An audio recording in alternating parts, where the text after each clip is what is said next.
You're my destination.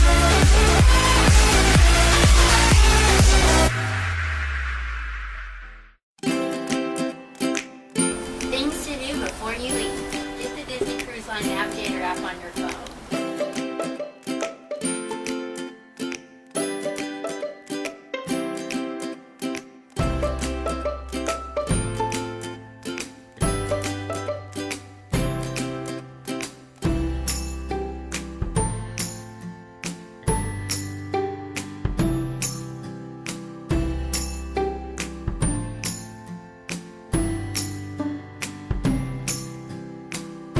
Once you pay in full, go online and make sure you complete the online check-in.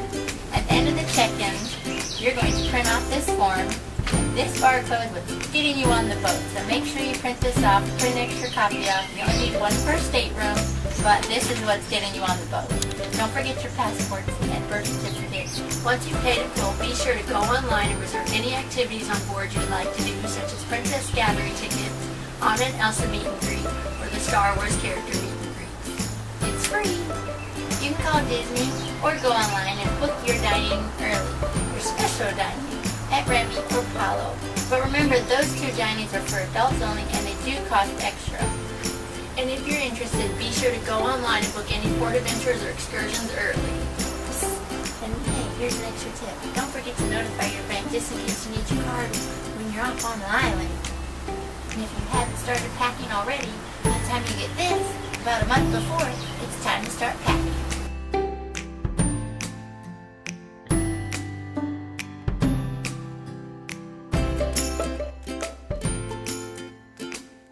Alright guys, when it's time to start packing, just remember that each person cruising can get 2 luggage tags, and that would go on a suitcase or the bags that you want taken to your stateroom for you, and you'll get them back later in the day. Sometimes luggage can take up to about 5 o'clock to get.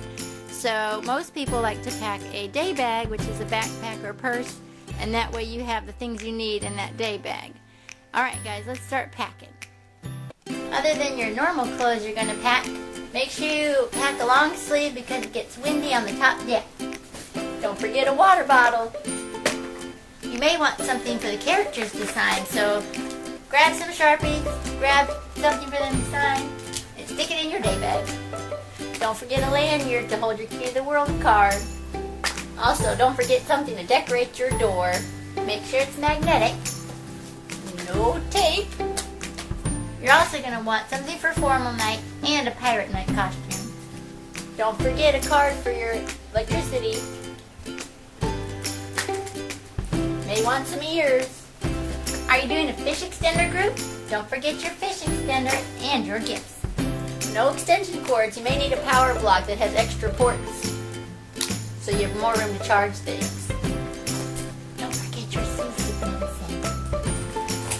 Sometimes people like to go swimming right away, so you can wear it and put it in your day bag, or if you want to swim later, put it in your suitcase. Hair dryer? Don't need it.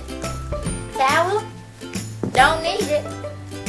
Save some more space, and you don't have to pack shampoo, lotion, or conditioner because Disney's got it for you. You may want to pack some goggles and snorkels so you don't have to pay extra for it.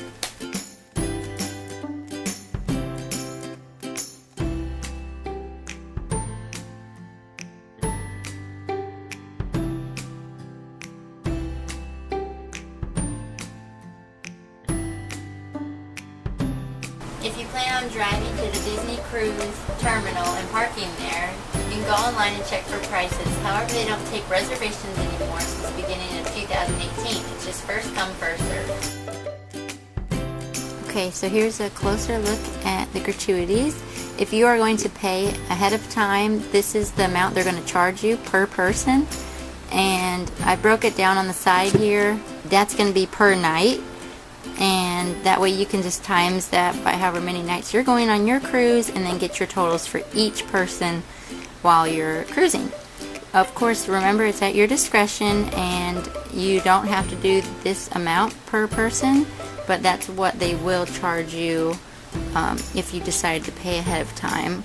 If you want to wait and do cash on the boat, you can give those directly to your servers the last night of the cruise, and you can give them more, you can give them less. It's completely up to you. So this is your Key to the World card. It's got the date you're sailing, which boat you were on, and then over here is going to have an A or an M, which just means adult or minor. It's going to have your name, and then it's going to have this big long number right here, and that is your Castaway Club number. This is what it looks like if you're on your first cruise. This card is if you're on your second cruise or more. So we have Silver Castaway member because you've been more than once. Then it will have your dinner times, either late or early dinner. It'll have your table number, and then it will have all these little letters at the bottom here depending on how many nights your cruise is, and it tells you which dining room you go to. So this one is from Disney Dream. So this would be Royal Palace, Animator's Palette, or Enchanted Garden. This is from the Fantasy, so it would be Enchanted Garden, Royal Court, or Animator's Palette. Then it's got these little numbers down here. That's just which counter you checked in at. Alright, then you've got this big letter in the corner here. This is for the mandatory assembly drill that everyone must participate in before the sailing away party, and that letter indicates which assembly station you go to. Everybody goes to deck 4, and then you look for your letter of where to stand. So ours was the letter M, so we just had to go find it and then stand under that letter, and then you bring your Key to the World card to the assembly drill, and they make sure everybody from your stateroom is there. And then they go over emergency procedures with you, like the lifeboat and life vest, and what you should do in case of emergencies. And you use this card for everything. You use it to get into your room, and you use it for paying like at the gift shops, and you use it at Castaway Key where they use it like a debit card or a credit card. So all your information will be connected to this card. So it's very important that you keep up with it, and you can put it in some type of lanyard or pocket. And if you're a Castaway Club member, they give you a silver lanyard, and if you're a gold member, they will give you a gold one. So this is your navigator. It's your daily schedule, just like the phone app. You'll get one in your room the night before, and it just tells you everything there is to do on the boat. And if you'd like more than one copy, just go to Guest Services. Things to do when you get on the boat. Head over to Guest Services, and any tickets you might have missed out on online, double check with them because they might have held a few spots for you.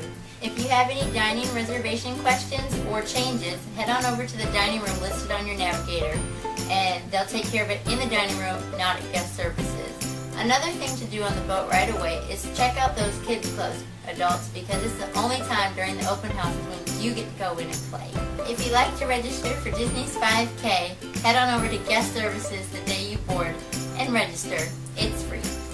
So if you want video like this, then you cannot have a floaty stick, and you have to be sure that you are hands-free, so be sure to bring a headpiece for your GoPro or any other type of water camera that you may have.